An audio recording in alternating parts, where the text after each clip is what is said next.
जिस लड़का लड़की का विवाह 30 साल का हो गया, 35 साल की हो गए, लड़का लड़की 40 साल के हो गए, 35 साल के हो गए, उनका अगर विवाह नहीं हुआ है, बहुत रिश्ते आए चले गए, संबंध आए चले गए, या जो बेटा बेटी चाहते हैं कि हम अच्छा पढ़कर एक नौकरी सरकारी प्राप्त कर लें, कोई ऐसा अच्छा जॉब हमारी किस्मत में मिल जाए, उन बेटा बेटियों से निवेदन करूंगा, यदि आप चाहते हो तो एक प्रयास जरूर करो, एक प्रयास अपनी जिंदगी में जरूर करो।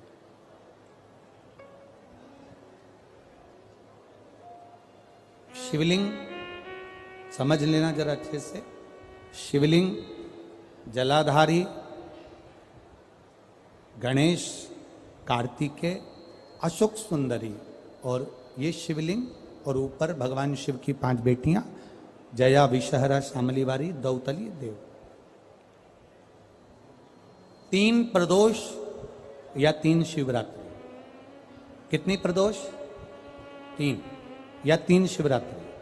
मेरा बेटा बेटियों से निवेदन है, जो अच्छी पढ़ाई कर रहे हैं, मेहनत करो, अच्छा पढ़ो, और मेहनत के साथ में जब कंपटीशन एग्जाम में बैठने का समय आए, 3 स्थान जहां पर आपको प्रथम अशोक सुंदरी,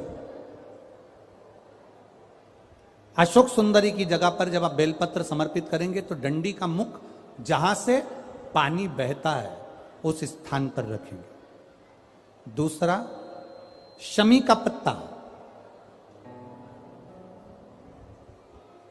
शमी का पत्ता।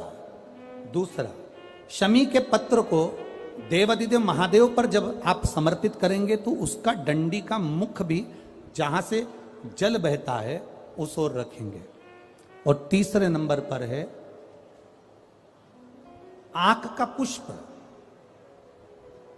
एक पुष्प होता है आंख का सफेद, और एक पुष्प होता है हल्का सा नीला। करें दर्शन आप लोगों ने? जम के तो बोलो जरा, करें ना? एक सफेद होता है, एक हल्का सा नीला होता है। सफेद आंख का जो पुष्प होता है वो केवल देवादिदेव महादेव का एक स्वरूप होता है, और हल्का सा जिसमें गुलाबीपन, नीलापन होता है वो शिव, पार्वती, गणेश, कार्तिकेय, अशोक सुंदरी, जया, विषहरा, सामरीवारी, दौतली, देव और शिव जी के जितने गण हैं उन सबका प्रतीक होता है। तो तीसरे नंबर का जो आंख का गुलाबी कलर या हल्का नीला सा जो पुष्प होता है, उस 5 पुष्प का गुच्छ मां जगत जननी का जो स्थान है जलाधारी, जहां अगर आप इधर बैठे हो तो उसकी विपरीत दिशा, इधर बैठे हो तो उसकी विपरीत दिशा, इधर बैठे हो तो उसकी विपरीत दिशा, विपरीत दिशा में उस पुष्प को समर्पित करना है। अच्छी पढ़ाई करो, अच्छी मेहनत करो, और मेहनत के साथ में जब कंपटीशन एग्जाम के लिए जा रहे हो, उस जगह पर सीए की पढ़ाई भी कर रहे हो, चाहे किसी भी पढ़ाई में लगे हो, मेहनत के साथ में बाबा देवादिदेव महादेव को 3 प्रदोष या 3 शिवरात्रि आप दिल से बाबा को समर्पित कर कर, बाबा से प्रार्थना कर कर अशोक सुंदरी पर चढ़ाई हुई बेलपत्र को वापिस लेकर आइए। जिस विद्या स्थल पर आप पढ़ाई करते हो, जिस कमरे में आप रहते हो, वहां उस बेलपत्र को 3 प्रदोष की या 3 शिवरात्रि की बेलपत्र रखिए।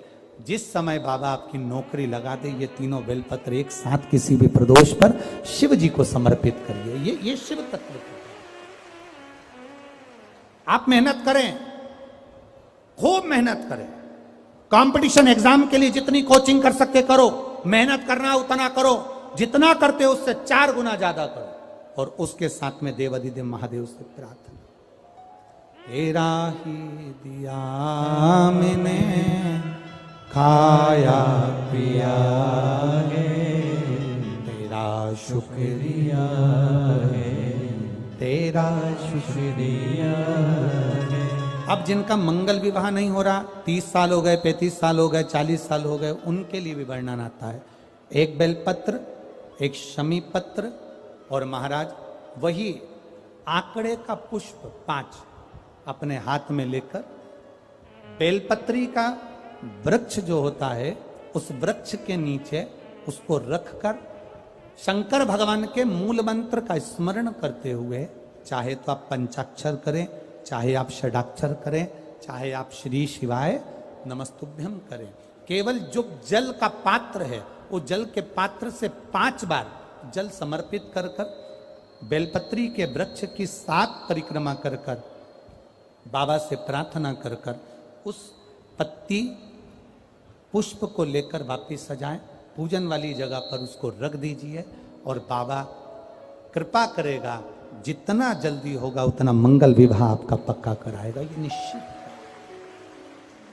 बेलपत्र का पूजन, कहीं दूर जाने की जरूरत नहीं है हमको भगवान को पाने के लिए। तुम्हारे घर के पास में जो शिवालय हो, तुम्हारे घर के पास में जो देवालय हो, हम वहां भगवान की आराधना करें, हम वहां आराधना